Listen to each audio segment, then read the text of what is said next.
জাকাত এটা কি? তো জাকাতের কি এটার প্রসঙ্গে বলেছেন মুহাদ্দিসিনে কেরাম, তহুরাতুল লিল মাল, মালকে পবিত্রকারক এক বিষয়। এই জাকাত যে দিবে তার মাল পবিত্র হয়ে গেল, আর জাকাত যে দিবে না তার মালের মধ্যে অনেক নষ্টামি ঢুকে গেল, অপবিত্রতা রয়ে গেল। এই জন্য জাকাতের মাধ্যমে মাল কি হয়? পবিত্র হয়, আযাব মুক্ত হয়, গজব মুক্ত হয়, সমস্ত রিস্ক থেকে এবং অ্যাক্সিডেন্ট থেকে মাল হেফাজতে চলে যায়। জাকাত কার উপর ফরজ? প্রত্যেক আকেল বালেগ মুসলিম নরনারীর উপর জাকাত ফরজ। কখন ফরজ হয়? যখন তার কাছে নেশাব পরিমাণ সম্পদ থাকে। নেশাব কি? নেশাব চারটি জিনিস। কয়টি জিনিস? 1 স্বর্ণ, 2 রূপা, 3 নগদ ক্যাশ, 4 ব্যবসার পণ্য।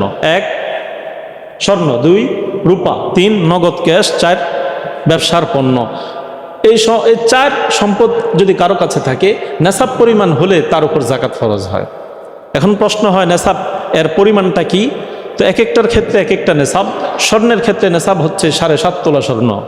কারো কাছে যদি শুধুই মাত্র 7.5 তোলা স্বর্ণ থাকে তার উপর জাকাত ফরজ।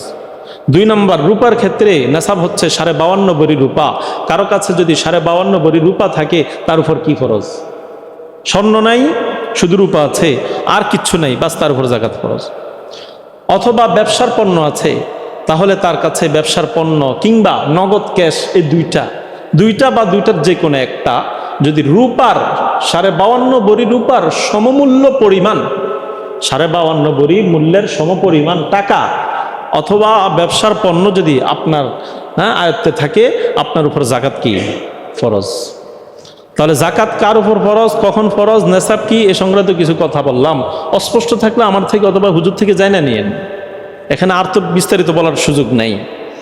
জাকাত আপনি কখন দিবেন? 1 বছর যখন এই পরিমাণ সম্পদ আপনার মালিকানায় থাকবে, তখন আপনি 1 বছর পরে গিয়ে আপনি জাকাত দিবেন। কাকে দিবেন? 8 শ্রেণীর লোককে জাকাত দিবেন।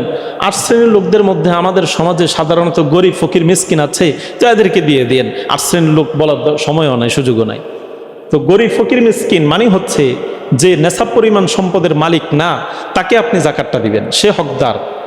কেউ যদি নেশাব পরিমাণ সম্পদের মালিক থাকে, সে যদি গরিবও হয় সামাজিকভাবে, আপনি তাকে জাকাত দিলে জাকাত আদৌ আদায় হবে না। এই জন্য এ ব্যাপারে নিশ্চিত হতে হবে ও নেশাব পরিমাণ সম্পদের মালিক কি না।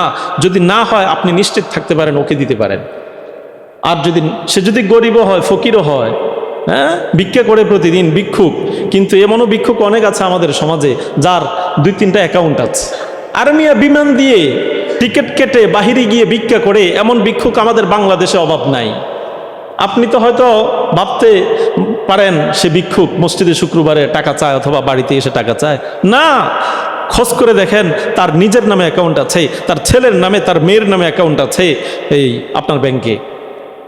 এক অ্যাকাউন্টে লাখ লাখ টাকা। সম্ভব না অসম্ভব? আছে না নাই?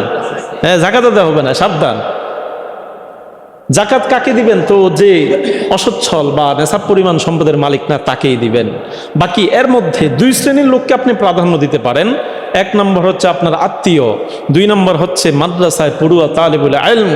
আপনার আত্মীয় যারা হবে, আত্মীয়ের মধ্যে আপনার বোন আছে, ভাই আছে, অথবা আপনার এই নিকটবর্তী আত্মীয় স্বজনের মধ্যে কত গরিব আছে, অসচ্ছল আছে, এদেরকে আপনি দিবেন। এরা আপনার জাকাতটা পাওয়ার সবচেয়ে বেশি হকদার। 2 নম্বর, তাদেরকে জাকাত দিলে 2টা হক আদায় হবে। একটা হচ্ছে আপনার আত্মীয়তা রক্ষা হবে, 2 নম্বর হচ্ছে গরিবকে আপনি দিলেন, এর যেই সওয়াব এটা আপনি পেয়ে যাবেন, 2টা সওয়াব আপনি পেয়ে যাবেন। 2 নম্বর, মাদ্রাসায় পড়ুয়া তালিবুল ইলম, তাকেও আপনি জাকাত দিতে পারেন যদি সে নেশাব পরিমাণ সম্পদের মালিক না থাকে, তাকেও আপনি দিতে পারেন।